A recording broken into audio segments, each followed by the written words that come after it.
as the opposite of a vortex, kind of pushing out.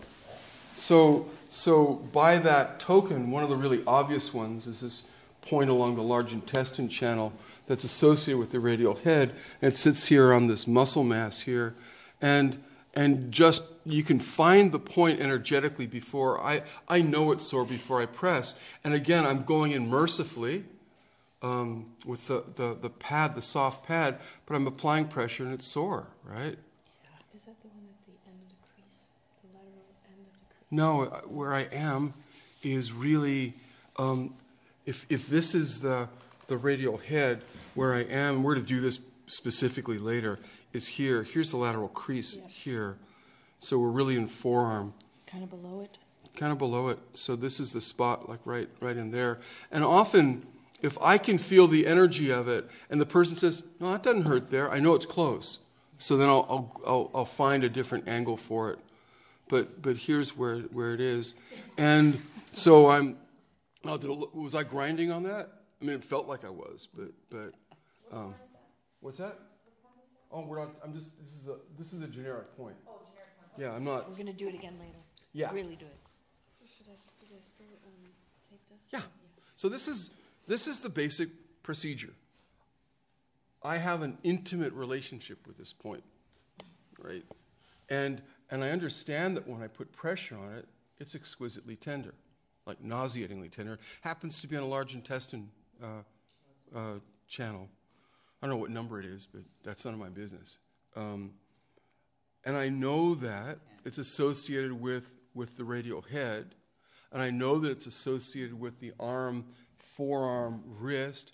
I know it's associated with the radius bone. I know it's associated with the interosseous membrane, right?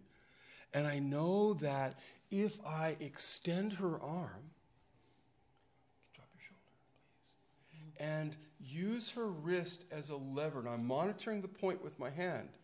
So what's really key is we find the point, we monitor the point, and we position to where we know that the point will kind of float away. So I've extended her elbow, and I'm adding extension to her wrist. And don't be hung up on the specifics of this point now, like what I'm doing for this point. This is just a generic demo. Look at the generality of what I'm doing rather than the specific of it, right? And as I listen from here, I'm adding extension, and I'm adding a little bit of radial deviation, deviating the arm. So I'm actually compressing all the way up the radial bone into her elbow while I'm waiting for breath and flow to shift. Now I can feel the interosseous membrane unknotting. I can feel the fiber optic cable and that headlight in her deep palmar fascia kind of breathing and unwrapping. I can feel this point kind of filling and starting to push out in my finger. And I can feel the radius there at the radial part of the elbow dancing. And I felt some little twitches. But none of that's important, right? What's really important is I position her in a place when I push on that. Does that hurt, Dia? A little bit. Okay, so let me adjust a little bit. Now, Jones would say if you can get it down to a 2 or a 3, that's usually close enough. So what Jones's verbiage is, and probably good for you to start in the beginning, is a kind of a routine for doing this. Say, okay, so when it hurt a lot, if we call that point a 10, and I push on it now, what do we have? 3. It's a 3. So let me add a little bit of this, and what did that do? Better. Yeah. So what I did is I brought her hand across as a lever, pushing the radius, and I decompressed the radius bone. Now, actually. her neck's out. What's that? Now her neck's out? No, it's on what there's stuff going on now. Well, the whole of the interosseous membrane, core fascia into the brachial plexus is unwinding. Yeah. So we're not just treating a tender point, are we? No. Wow. Even my arm is unwinding. Stand back. Do you think that projector's unwinding, or that little camera's unwinding? Can I feel how much pressure you're putting? There? Yeah. Nothing. No. He's just holding there. I'm monitoring the point to listen to it. Occasionally I'm pushing, but it has nothing to do with the pressure. My finger's a non sequitur.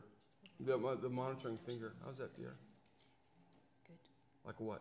1.5, 2. That ain't good enough. I had a really bad fall on this elbow a couple months ago. Really bad. Well, how about that, dear? Better. What'd you just Okay. do? Hyperextend? I add a little more hyperextension and a little, both at the elbow and the wrist. As she relaxes, she's giving me more slack. So, yeah, I'm really taking it in. And for people with RSIs, that's a stretch I give them all the time. This stretch, that's feeling pretty good. What's RSI? Repetitive stress injury, Yeah. occupational usually, typists, stenographers, reporters, massage therapists, Cameraman. Moving all over the place. cameramen, musicians. Months. I've been waiting months. It's funny how we just happen to be doing this. Perfect. Now, because, remember the little word I did about acceleration, deceleration, right? But what? Deceleration. Thank you. That should inform you that we need to come out of this very slowly. If what we really did here was reset the neural integrity of the brain-body conversation, do we want to introduce an acceleration right now? No, we really need to be exquisitely slow at repositioning it. Otherwise, we're completely... Now, the brain's vulnerable, right? It's kind of tender. It's just been in a data overload, so we want to minimize the data exposure. How's that point? Great. Yeah. Always check it afterwards, right? What number would you call it? 0. Goose egg. All right. Thank you. Yeah. That controls a lot of function.